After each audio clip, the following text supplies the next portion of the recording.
I'll turn it to you. Wonderful. Thank you, Stephen. Good morning, everyone, and thank you for joining us. My name is Alex Regan, and I'm the Legislative Director of the New York State Association of Counties. Today, we're joined by county executives, board chairs, and administrators from every corner of the state, and we're grateful for the time that you've made for this important discussion. The reconciliation bill that was signed into law on July 4th, 2025, includes sweeping changes to Medicaid, SNAP, and other federal programs that have profound implications for both county finances and county operations. Prior to passage, NYSAC worked closely with NACO, our congressional delegation, and our counterparts in other states to raise concerns about both federal cost shifts and the administrative burden facing counties. With the law now enacted, our focus has shifted to analyzing which provisions of the legislation most significantly impact county budgets and preparing you for what lies ahead. We want to save time at the end of this briefing for Q&A, so please type your questions into the chat box throughout the presentation so we can take them at the end. Now I'm pleased to turn it over to our Executive Director, Stephen Acquario. Thank you, Alex, and welcome to our members on a Friday morning in July. Happy summer to everyone. And again, this is our centennial year at the Association of Counties as we continue to mark this milestone of 100 years of service to county governments across the state. We're joined by our president, Benjamin Boykin, Westchester County lawmaker, and our president of the County Executives Association, Jason Garner, and the president of the County Administrators Association, Sean Groden. To speak for the three leaders, we'll recognize the Honorable Benjamin Boykin, NYSAC president. Ben. Good morning, and thank you, Steve, and thank you, Alex, and all. And good morning, everyone, for joining us. As mentioned, I'm Ben Boykin, president of the New York State Association of Counties, and I'm also a Westchester County legislator and former chairman of the County Board of Legislators. Thank you for joining us today to get an update on the impact of the big, beautiful bill signed into law on July 4th by President Trump that will affect all New York counties. NYSAC Executive Steve Acquarius, Dave Lucas, Director of Finance and Intergovernmental Affairs, and I, along with several other state associations, traveled to Washington, D.C. between June 22nd and June 24 to advocate for changes to the bill to lessen the impact on New York counties. During our visit to Washington, we urged lawmakers and their staffs to reconsider proposed changes to Medicare and SNAP to eliminate the cap on SALT. And also, we asked that we get a carve-out for Medicaid benefits that we must pay as a result of a court order signed many years ago. Now that the bill is law, we wanted to provide our county leaders with an overview of the major federal policy changes that will impact all of us counties for many, many years to come. The bill is nearly 900 pages and represents the largest financial package ever passed by Congress and signed by our president. It is a historic piece of legislation that will have generational impacts for decades on this country. We will provide you with what we know and give you preliminary estimates of the impact for you. This is your association at work to represent, advocate, educate, and serve you. And now we're going to jump right in it. Back to Steve and Dave for this timely and very informative update. Thank you. Thank you, President Boykin, and thank you for making the effort for your advocacy role in Washington, D.C. as we walked those halls and brought the message of the New York counties into the halls of Congress. Look, folks, New York's a little different than the rest of the nation. We have about 6 or 8 states that have something similar, but not at the magnitude, certainly nowhere near the magnitude of the county's role in Medicaid in New York and the county's role in human services, or in this particular instance, supplemental nutrition assistance programs, or SNAP benefits. Counties in New York have a very direct and real administrative role in those programs, unlike the vast majority of the United States. So when we went to Washington, D.C., and we met with our congressional delegation, in particular the Republican members of the House of Representatives, we tried to bring that message. We did bring that message that we are unique. But it was clear to us then that this train was moving, and in fact, that train has gone and left the station. As Ben mentioned, this is a 1,000-page bill. It was passed into law on July 4th. For some context, as Benjamin mentioned, this is a very, very historical piece of legislation. It's so historic in that it's the largest fiscal bill in the history of the United States. It's larger than the CARES Act, which was the coronavirus legislation, plus the CHIPS Act, the Chips and Science Act for semiconductor industry, plus the Inflation Reduction Act, or the IRA, plus the Infrastructure Act combined. This is a very, very historical and large piece of legislation with sweeping effects in corporate America, in governmental America, all across the United States. When I tried to think about the justification for the bill, we were told that these were to address and make permanent certain tax cuts, to address economic growth, to bring simplification and fairness in the tax code, to address our border, and to address the defense of the United States, to support families and seniors. And in the following presentation we'll go through those various provisions that were justified in enacting this legislation. But as we quickly realized months ago that there was going to be a very direct and specific impact to the state of New York, and more importantly, to the counties of New York, that there could be a loss of health insurance for more than 1.5 million New Yorkers, that there could be up to 1 million New Yorkers who could lose their SNAP benefits, that there could be massive budget shortfalls to the state of New York, and job and economic losses all across the state with no region spared.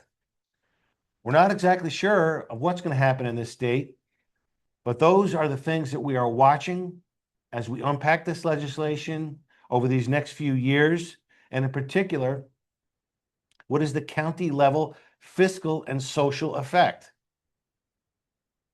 What about the property tax cap, which limits us to less than 2% growth each year? Obviously, if there was an impact of any of these proposals within a state-imposed property tax cap, that's simply not going to hold. So there is a lot to unpack here.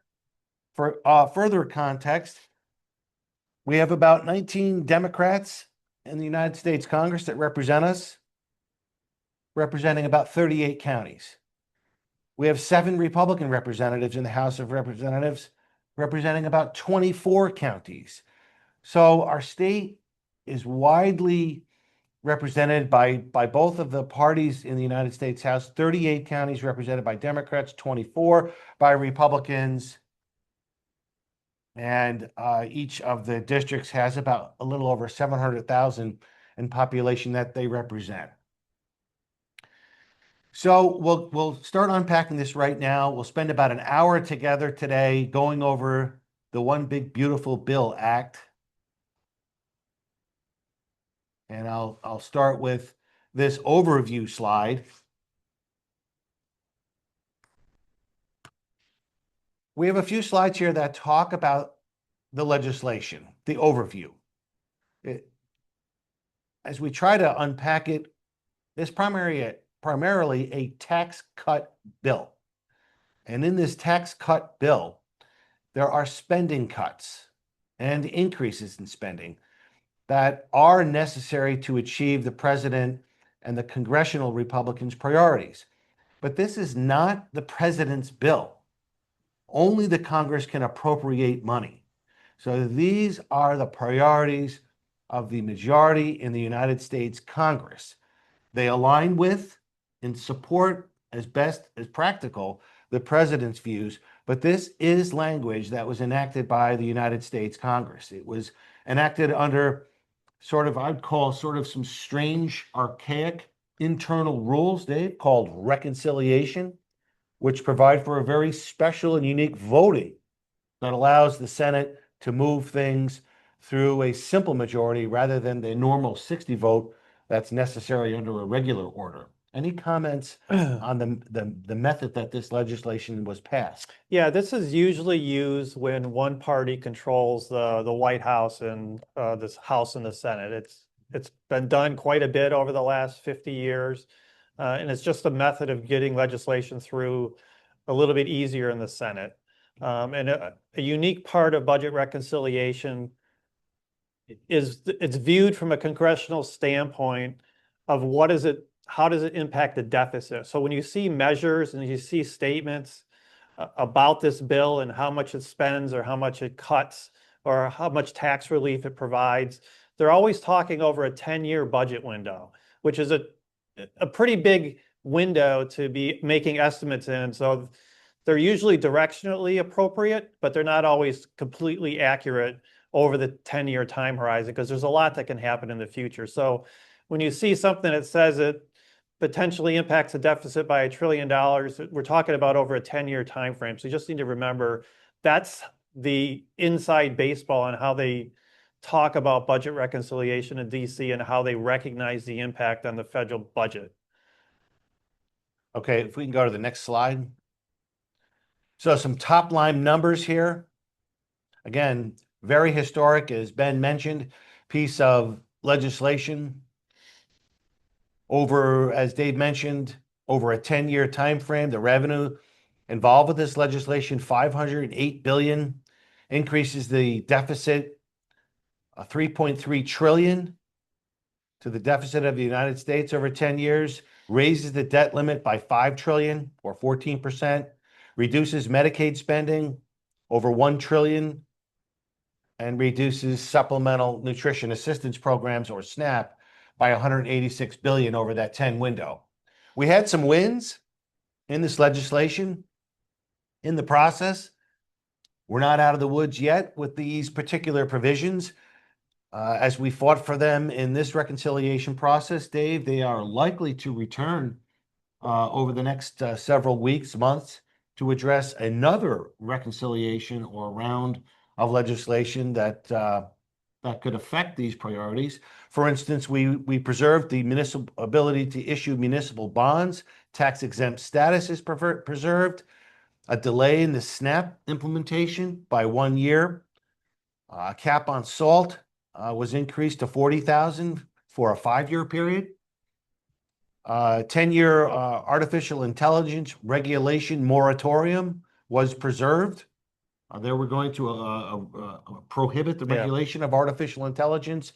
We had that struck, but we do think the things that you see on this slide here are potential for them to address in these next couple of rounds of legislation. Do you want to comment on any of that, Dave? Yeah, it's important to remember this is one bill that Congress is doing. At the same time, they're working on all the appropriation bills right now that are going through Congress. The federal fiscal year ends September 30th. They're really running into a tight calendar now. They're gone for most of August. So the appropriation process needs to work through. As Steve mentioned, they're already talking about 1 or 2 more reconciliation bills. Considering the narrow margins that were required to pass this bill, it's going to be very contentious to do another reconciliation, but they're working towards that. And there's the rescission package, which passed yesterday, that is rescinding previously approved appropriations, went through Congress yesterday. So there's a lot of other things in the mix here that will impact states and local governments as we move forward outside of this bill. It's just part of the regular process. But there's a definite realignment within this Congress of what they want the federal government to do and how much money they want to spend and on what. So that's going to be a multi-year process. And we just need to be cognizant that there's a lot more going on outside of just this bill. Continuing with the overview, a couple of slides here, just globally speaking here. The tax portion of this bill, $12.5 trillion. $12.5 trillion over the next 10 years, $8.5 trillion in tax cuts, $4 trillion in tax increases. The spending side of this legislation nearly 500 billion in new spending, and 1.7 trillion in spending cuts or new fees. Overall, the package is estimated to increase the deficit by 3.3 trillion. This slide here is important to reflect on really New York. In specific, New York next year, the state is set to spend $91 billion in federal aid. 87% of that supports Medicaid, or $58 billion of federal funding, and for human services, spend $21 billion. So any changes in this legislation, and there are changes, will affect those two numbers. 91 billion in Medicaid spending, or globally, 91 billion split between Medicaid and human services.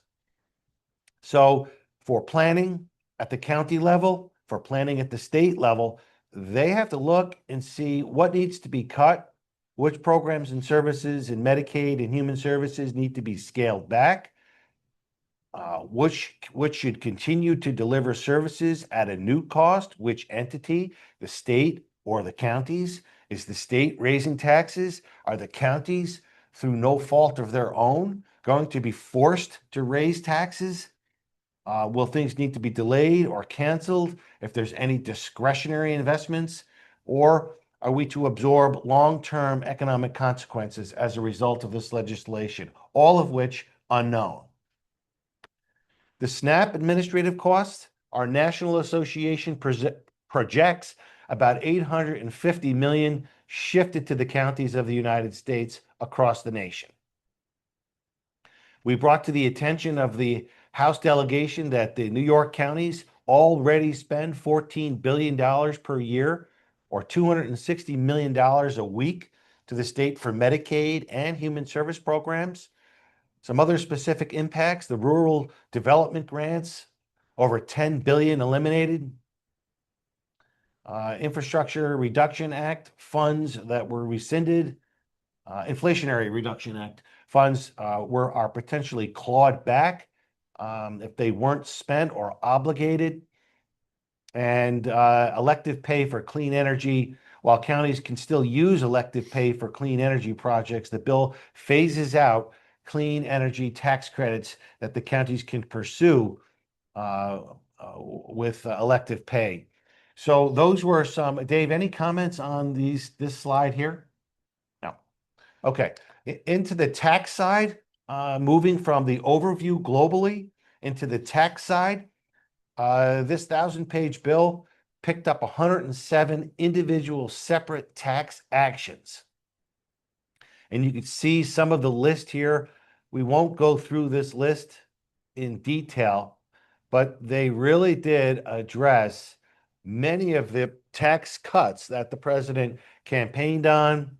For instance, the reducing the tax on tips, reducing or eliminating the tax on overtime, a deduction on interest for car loans, and a $6,000 bonus deduction for seniors 65 or greater. So many of the issues the president ran on and members of the House of Representatives ran on, these tax cuts are in this legislation. The list is enormous, Dave. Tax increases on this slide, showing the termination of a deduction for certain personal exemptions, termination of various miscellaneous itemized deductions. We're showing the SALT deduction cap at 10,000, repeal of a variety of healthcare taxes. And again, you could see some of these tax increases for individuals and business and community tax development tax increases, clean energy, commercial vehicle credit repeal, the repeal of other clean energy production tax credits, and phase out or restrictions on advanced manufacturing tax credits. Steve, if I could just on that last slide, on the SALT cap, the SALT cap, even with the increase for the 5-year period, still generates savings to the federal government of almost $1 trillion. But that 5-year cap, that's probably worth a couple $100 billion in savings over that 5-year period. with the cap at 400,000 for incomes up to 500,000. So that's a big, important piece for the 8 or 9 states that pay the most, which New York is one of the biggest. It's really a New York, New Jersey, California are most impacted by the SALT cap, and having that increase for 5 years is going to be a big deal for a lot of taxpayers in those states. But even with that temporary increase, this is still a giant revenue raiser to help pay for the overall cost of the bill. On to taxation and certain spending impacts. Here we see what the United States Congress is interested in. This is why they reduced Medicaid spending. This is why they reduced human service spending. This is why they raised taxes and cut taxes, because they wanted to do this. They want to increase funding for agriculture, for farm-related programs, for the defense of the United States, $150 billion for new weapon systems. You could see the various categories here: Coast Guard, of course, our border security, ICE detention and staffing, the judiciary, and miscellaneous. Those are the priorities of the United States Congress. And this is how they did it: the spending cuts, $1 trillion in Medicaid through enhanced work requirements, reduction in certain healthcare provider taxes, which New York uses regularly, addressing enrollment and eligibility changes, and certain recertifications in Medicaid, and I believe in SNAP and human services programs. SNAP cost sharing, first time United States is not going to pick up the cost of the benefit for SNAP. That had historically been a cost of the federal government, now being shared amongst the states and the federal government, and other spending cuts that are listed there. Getting into one of the two main categories that affects the state of New York are federal nutrition cuts, or what we know as SNAP, Supplemental Nutrition Assistance Program. This is the current law. The federal government pays 50% of the administrative cost. The new law dropping that share to 25%. So the state and the counties will pay 75% of this cost, Dave. The federal government dropping their share to 25%. We were able to delay the implementation. The earlier language had this in effect next year. It's delayed by a year. Well, actually, the benefit penalty cost sharing was delayed by a year. Okay. This didn't change. Okay, so the Fortunately. administrative cost shift happens in the county's fiscal year next year. Yeah. Okay. These are the states that we flew in. We brought all these states in for a fly-in meeting with the House. We were not able to affect the outcome. We were able to get some changes. But anything else you want to talk about, Dave, on this initial slide here regarding SNAP administrative costs? No. Okay. The SNAP changes require a state match for also a benefit cost based on an error rate beginning in October, on October 1st of 2027. There's no penalty for error rates. What is an error rate, Dave? We're talking about an eligibility, meaning someone who earns a certain amount of income and they need to report that. Yeah. Is that an error rate? Yeah. So what they do typically, and if you can always get more information from your DSS commissioner and their team. Does each county have an error rate? Yeah, each county has an error rate. The state, and there's a statewide error rate. So the cost sharing kicks in based on the statewide proportionate where you fall in this error rate. And the error rate is, calculate somebody's income. If you're under or over by too much, it's considered an error on that case. So they look at all the cases. You think about people that are eligible for SNAP, they're probably hourly workers. So, if they miss a couple of days of work or they work a little bit of overtime, it's pretty likely you're going to be over or under on their income for that month. So they would consider that an error. So historically, our error rates in New York were usually below 8% before COVID, but since COVID, they've gone up quite a bit. Part of that was the federal government saying, don't worry about it during COVID. Part of it was a tremendous loss of very qualified staff that just left during COVID. They decided it was time to retire. So that's where the impact's going to be the biggest for us here is we do SNAP administration locally. we are the ones generating the error rates based on how effective our staff is in doing these calculations. So we're going to need a lot of additional training, probably a lot of additional staff, because they're requiring a lot more verifications and administrative functions and tracking under the new law. So this is going to be a big issue for us because we do this now. This is our responsibility under state law. And we're going to need a lot of help from the state to minimize this impact. Right now, our error rate through about 5 months of federal fiscal year 2025 is a little over 12%. So that puts us in the maximum category. The weird part about this legislation, they put a fix in for Alaska and for reasons that are unique to the Senate. It had to be modified because it couldn't just impact one state, or it had to give states time to prepare. The higher your error rate is early in this process allows you to get a delay in the benefit penalty.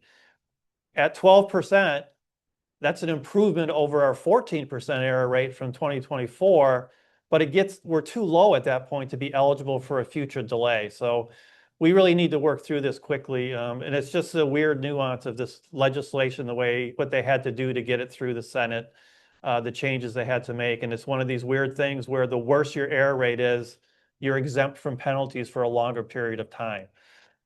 So we're talking about two things here. One is the benefit itself. This Yes. is the benefit to the individual or the family here. Yeah. We are reporting that New York State, as it stands right now, with the latest information that we have about a 12 point something error rate, Yeah. which would penalize the state up to 15% of that benefit cost for the individual or family would have to be paid for by the state of New York, which would cost $1.1 billion annually. On the chat, we did see several counties asking for individual county error rates. So we will get that information from the state next week. We are meeting with the budget director next week, and we'll try to get the individual county by county error rates. But globally, across the state, the last information we had the state at about a 12% error rate. For one reason or another, Dave, why can't the state pick up this responsibility as far as eligibility goes with an error rate? Can't we centralize this in some capacity here? Why should counties be stuck with this? Yeah, I think that's one of the things we would need to talk to the state about. The state does centralized Medicaid eligibility recertifications and eligibility checks for everybody in the essential plan or on the exchange. So they're doing about 2/3 of all eligibility for individuals in Medicaid already centrally, and it's automated. There's still staff work, but it's highly automated. There's just cases that walk into local DSS because under federal law, everybody's allowed to see somebody in person. And I think the SNAP cases are just there's people that it's more intermittent need for them. So it's not something that they would deal with directly with the state. But I know the state's trying to work on trying to do more automation in this area and verification. So that could be some relief that could be provided. Okay, so the top part of this slide talks about the benefit cost. That would be a cost to the state of New York. The bottom part of this slide here talks about the administrative costs. This is the one potentially impacting the New York counties into next year, the city of New York, requiring a 75% instead of a 50-50 match here now. The federal government's saying they're going to only pay for 25% of the administration of this program. Currently, New York counties pay 50%, the federal government paying 50%. I don't know what this means, Dave. Is this an automatic shift to counties? Do we have to automatically assume these costs, or is this something the state of New York has to affirmatively shift, put it into a budget, change laws? That's how I think it works, but I'm not exactly certain. What are your thoughts on that? Yeah, I mean, the state does have to make a decision here. Under current law, counties are required to do this in current law and regulation. So The state has to make a determination on how they want to handle this, as far as whether this is going to be automatic or not. The executive, the governor has kind of stated in some of her press statements that this has a direct impact on counties effective October 1, 2026. So they haven't contemplated a fix yet, but they haven't contemplated much on this bill yet. They're not even sure if they're going to come back for a special session this fall to deal with anything. But it's definitely going to be a major point of discussion when they do their 2027 budget next year. Okay, well, certainly counties are well-versed in front-end detection systems. And talking to Rockland County executive earlier this week, they had a very robust front-end detection system that the state made them take down during COVID or even before COVID. They were doing an excellent job in this. So we're going to need some flexibility if we're charged with this responsibility. Here's the error rates that we just talked about here. It just shows you in a different format. Most of the states won't have the error rate 10 plus that the state of New York currently has right now, but you could see some of the other states, if they fall into those different categories on the error rate. Here we're just showing, and we'll go through these slowly so your county can get a snapshot here. We'll just look at Albany County here, the annual benefits paid. You could look at your county, and I'll scroll through these slides so you could write them down here. Albany County, the total benefits, this is for SNAP, about $76 million. Their administrative impact, potentially $783,000 increased costs. The benefit cost sharing impact, what does that one mean, David? 11.4. That's what the state of New York has to pick up, right? Well, that would be the penalty share based on the error rate. And now this is where the question about individual county error rates is important, because it's unclear to us if the state is going to require counties to pay part of the penalty error rate. I mean, since it is the work we do, they have intimated from the DSS level to the OTDA level with the commissioners at the state and local level that, if there's penalties, don't expect the state to pick up all that cost. Well, if we're following their rules and regulations. Well, yeah, I mean, but that's what they're saying and at the this point in time. antiquated DOS system that we're probably working in. So you can see here, Albany through Hamilton, the rates are pretty high. And we're not saying your county is going to have these penalties to pay. We're just trying to say, if it did fall on counties, this is what it would look like. And we're using today's data. When these penalties go into effect 2 or 3 years from now, clearly the data is going to be different. The expenditures could be higher, especially on the administrative side, to do more work to lower the error rate. But we're just trying to give you a sense of the impact if penalties do get passed down to counties. Even right now, there is a direct impact for here, looking at Monroe County of $3 million. That's a substantial number just to the administrative cost increases. Yeah. And here is the totals there. $7 billion in total benefits paid, and you can see the various categories there at the bottom there of the total for administrative impact and the benefit cost sharing impact. So this is a very substantial realignment of fiscal policy by the United States government for SNAP, federal nutrition cuts by counties. Why do you think they did it, Dave? Why do you think they shifted the 50-50 relationship that's been on the books for decades? What do you think the rationale was? I mean, each committee, again, going back to the budget reconciliation process, the way it works is each committee is given a target by leadership to say, you need to generate this much money in savings. And for the Agriculture Committee, there's not much under their jurisdiction that they can go after. SNAP is one of their biggest expenses for that committee's responsibility. So they had limited options to generate $300 billion in 10 years in savings. So that's really the only thing they could do. Well, very historical shift here. State of New York has a lot to do to address these issues. Obviously, with a property tax cap, the counties do not have the capacity to absorb the administrative cost shifts, the benefit cost shifts to the state of New York. We're going to have to look at this real carefully here. Shifting, Dave, to Medicaid. I think everybody on this call from across the state in one way or another is going to be impacted by this, whether they own a public hospital or they own a public nursing home, or there's simply hospitals in their region they will be affected by this. So this chart here showing an overview here. What's important on this slide, Dave? Yeah, a lot of these numbers come from the state and from the hospital industry and the healthcare industry in New York State. When they look at the bill and they determine what they think the potential economic impact is going to be on their receipts and their ability to cover expenses. These are some nationwide numbers, but at the same time, we have our own numbers here in New York, and in some future slides, we'll show them.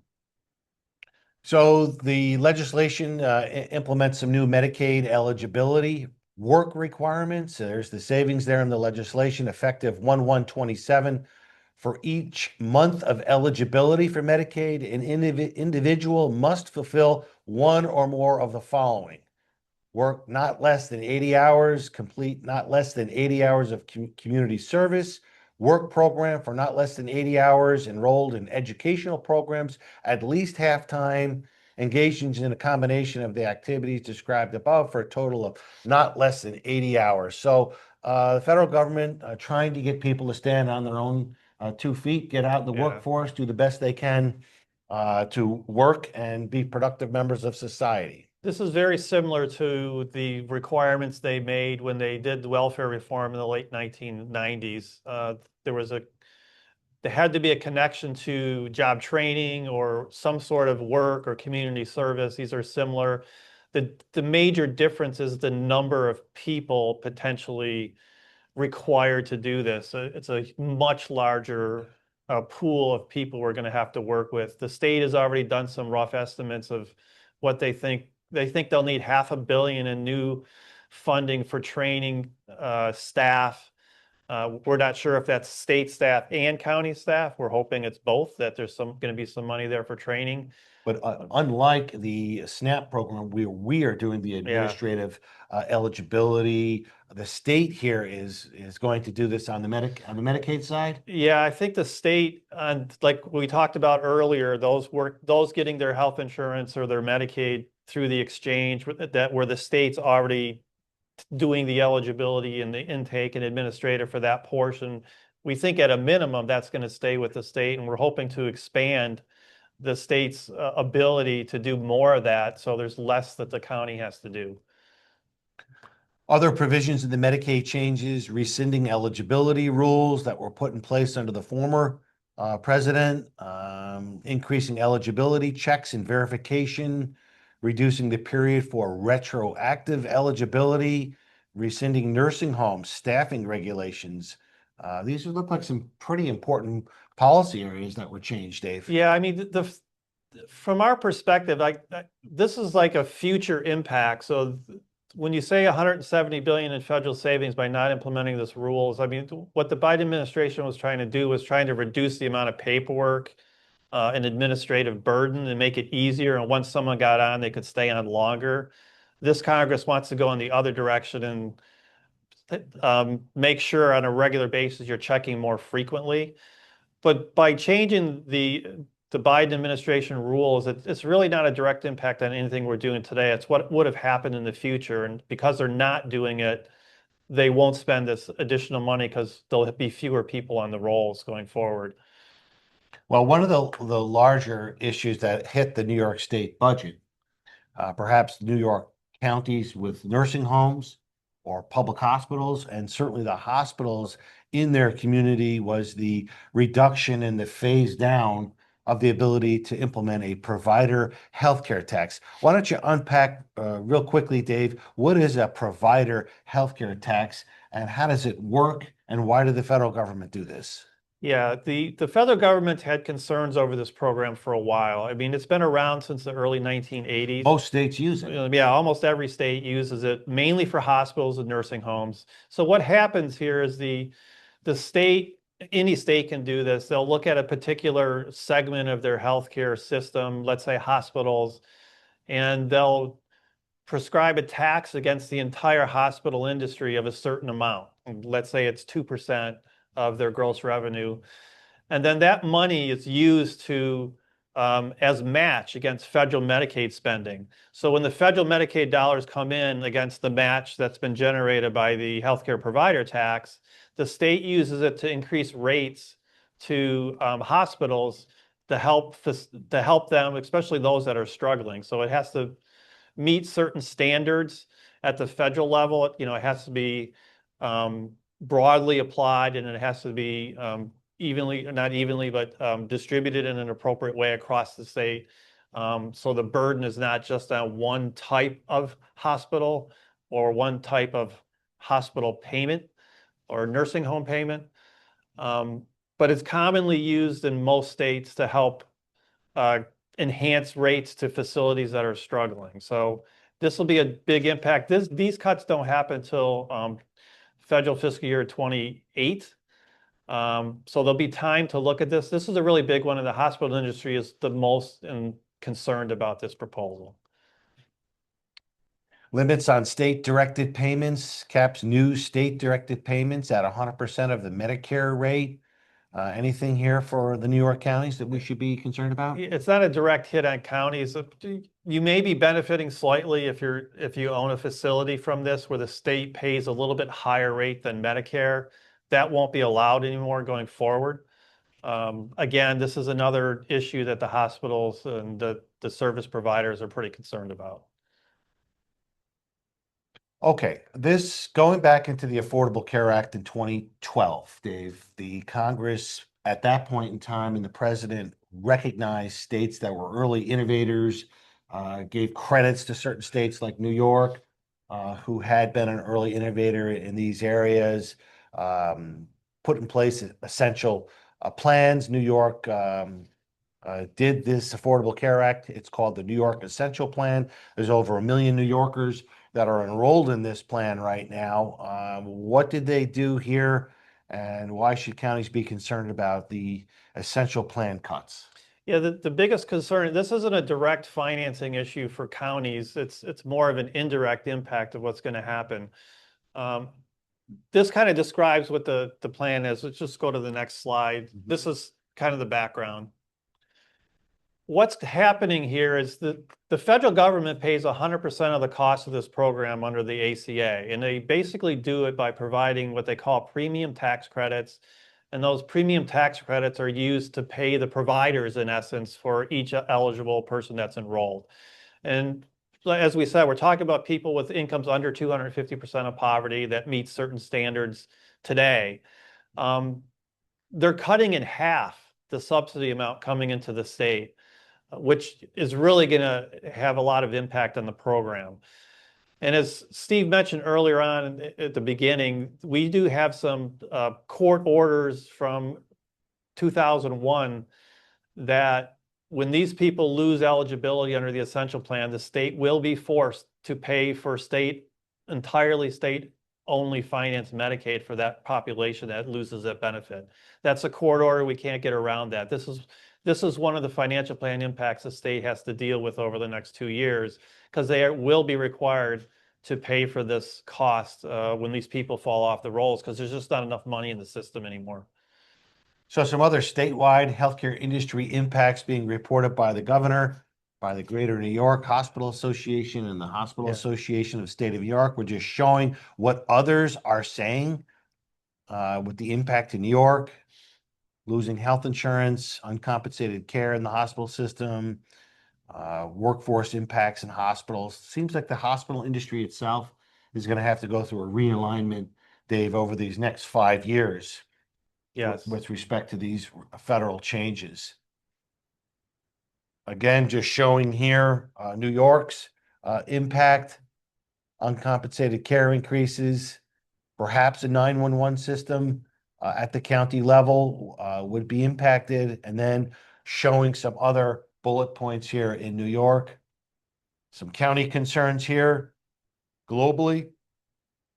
The biggest cost driver that we're seeing here right now, and the reason why we wanted to pull everyone together today, is because you're in the early process of pulling together your budgets and for 2026. So we see here the biggest cost driver is perhaps a staffing need to do the nutrition assistance program or Medicaid changes. And so we're projecting that under the current law, the adopted package exposes us to higher costs and liabilities based on certain structural changes in the federal safety net. It singles out New York with the large Affordable Care Act funding cuts. So we wanted to report that and continue to report to you over the next 30, 60 days as you continue to put your budgets together. Dave, what about these executive orders? This is what we mentioned earlier about there's a lot of things going on outside of, this is a huge bill. It's a historic bill. It's a ginormous bill. But there's a lot of other individual things that are going on. You have a lot of executive orders that have pulled back funding. The rescission that was passed by Congress yesterday, and those are things that the Congress is confirming what the president has done under his executive orders. They're saying through that rescission, they're okay that the president stopped spending money on a certain package of things. And yesterday it was mainly foreign aid and funding for NPR and public broadcasting, where the Congress said, yes, we're going to rescind the funds that we appropriated already and not carry through. They're also working on appropriation bills. That's on the next slide. We can do it. So the president has a budget, but usually, historically, a president's budget is more of a political document. It's a statement of priorities. Congress tends to not always adhere with funding levels presented by a president. What's really different is this Congress is sort of adhering to what the president wants to do. So there's a lot of potential reductions on the horizon. These are some of the things that the president put in his budget.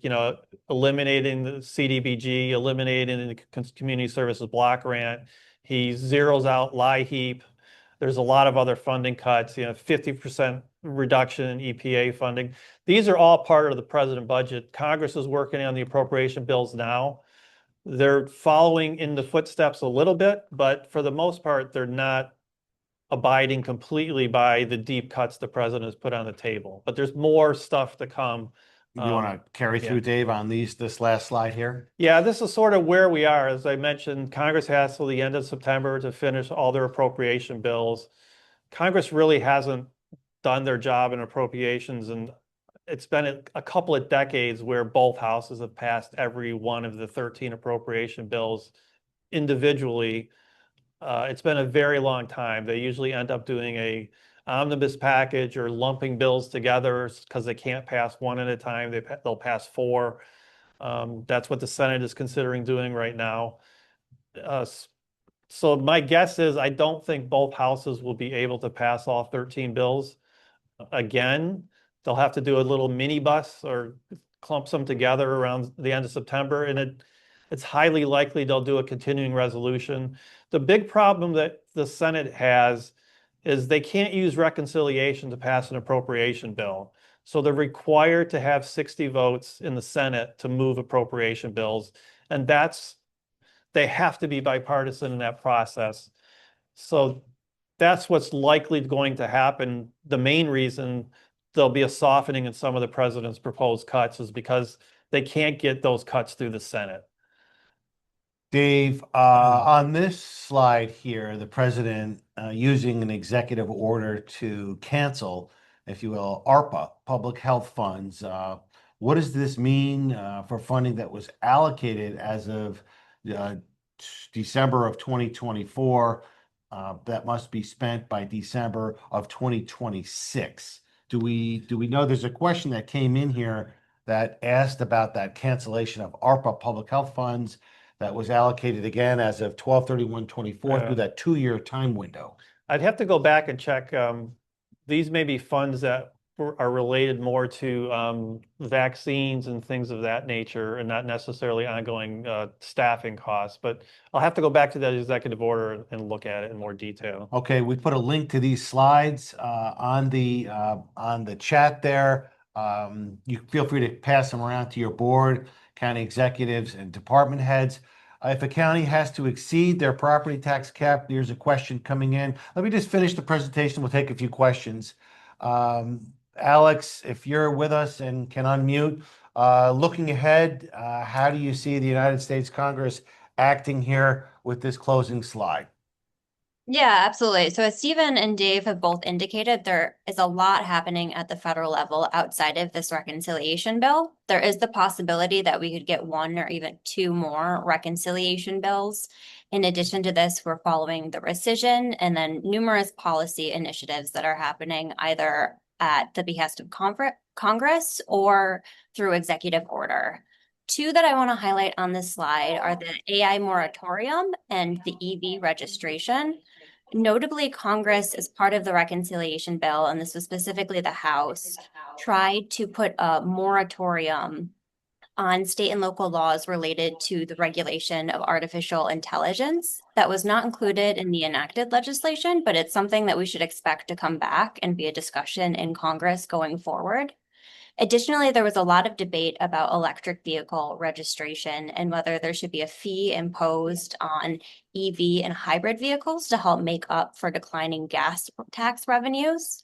This is something that is not going away either. And so a lot of the policy proposals that got attention during this most recent round of reconciliation discussions that did not make it into the final bill are definitely likely to come back. And that's something NYSAC will be closely following and reporting on in the coming weeks and months. Okay. Thank you, Stephen. I'll turn it back to you. We have almost hit the hour mark here. A question here, please. If you have a question, shoot it in the chat line here. We'll try to address it.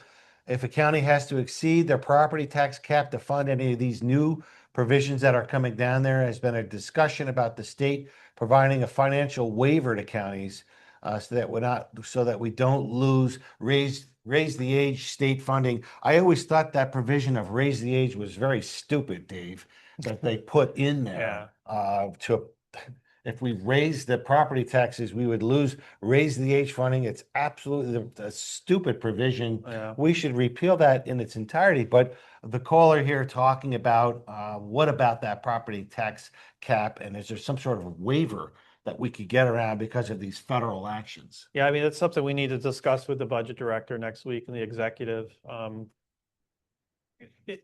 So much of this, it's very difficult to do a fiscal analysis on this because it's really so much of this depends on how the state moves forward on these proposals.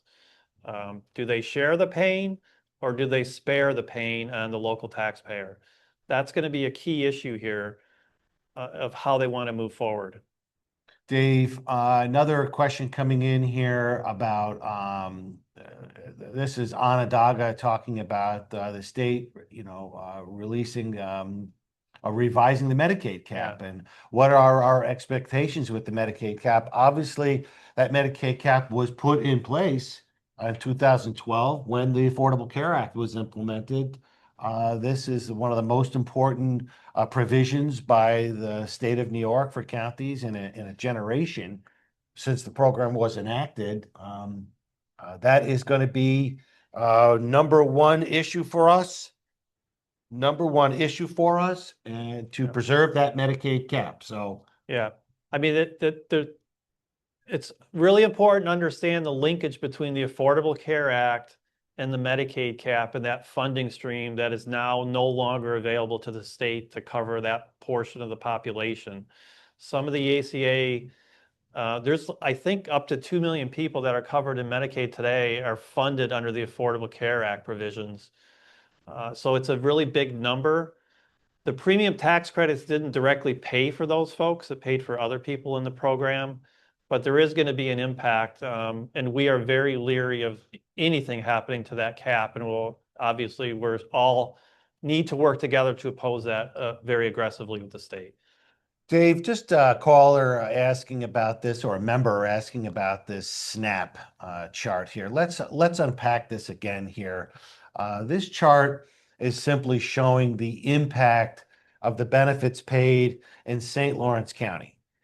So total benefits for SNAP for families and individuals about just shy of $30 million here. If the Congress, well, they did act, when the new law is implemented to achieve what they need, what they require the counties to do, it's going to be an additional administrative cost impact we're projecting here of $775,000 to this county of St. Lawrence, Yeah. just as an example. Now, the slide to the right there, the benefit cost sharing, that number, can you discuss how you come up with $5.2 million impact to St. Lawrence County? Well, the 4.4, yeah. The Oh, total the combined, total, yeah. that's, you're adding together the cost of the benefit and the administrative impact. And this is all theoretical. It's like, this is what the value of the penalty would be if the maximum penalty is applied. We don't know who's going to be paying for it. This is just a representation of what it would look like across the counties if it was paid by the county. But this is money that would come out of this system regardless. Whether the state pays it or we do, it would be money that's coming out of the SNAP system in total, whether it's through a benefit package. So there's a carry-on, there's a multiplier effect in the economy. About every dollar spent in SNAP generates 1.5 times that in other types of economic activity. So Farming and yeah, the food service. food is purchased locally in many of these instances if they can, for these food banks that ultimately play a part in helping out in these circumstances, or the grocery stores that stock the food. So it's more of a representation. We're not implying that we're going to be forced to pay the penalty. We're going to work as much as we can against that happening, but there is a risk because it is the work that we do that is generating the errors. Dave, the question that I'm getting here on the screen, County Executive Newhouse from Orange County, also asking, about all of these other unfunded mandates that are out there, and EI pre-K, Part 730, mental health competency. There's a lot of mandates and a lot of responsibilities. How do we expect the state to act in next year when most of these changes start being overlaid into 2027 and even into 2028? What do we expect to see in 2026? And how would it affect the counties? Yeah, I suppose that's the billion-dollar question. yeah, it is. It's how does the state react? I mean, every year we fight with the state about not changing the shares in all these programs they require counties to contribute to.